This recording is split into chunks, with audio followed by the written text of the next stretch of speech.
La SNCF, cette fois, le syndicat CFDT a mené sa propre enquête sur les retards en série.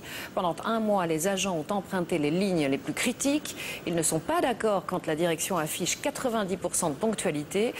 Sur les causes, en revanche, de ces retards, ils confirment que l'entreprise n'est pas toujours la seule responsable. Sophie Brune, Alain Locasio. Des trains en retard, des passagers en colère qui se mettent symboliquement en grève.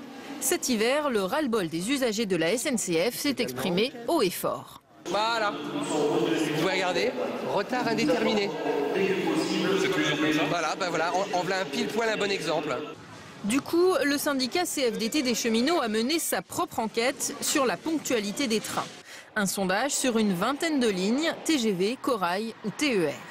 Et selon la CFDT, moins de 70% des trains arrivent à l'heure.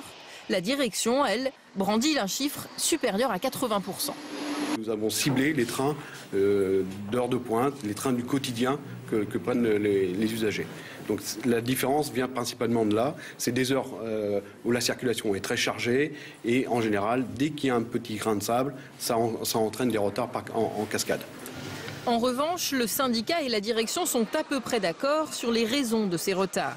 Dans presque 70% des cas, elles sont externes à l'entreprise SNCF. L'engorgement des voies et des gares, les travaux ou les actes de malveillance sont parmi les causes les plus fréquentes. Dernière évaluation, la qualité du service rendu, trains bondés, propres ou chauffés, elle est jugée satisfaisante dans seulement 53% des trains. Hier, le président de la SNCF a annoncé des investissements de 2,5 milliards d'euros cette année, notamment pour du matériel neuf. Mais l'entreprise publique reconnaît aussi qu'elle manque de moyens pour financer sa modernisation.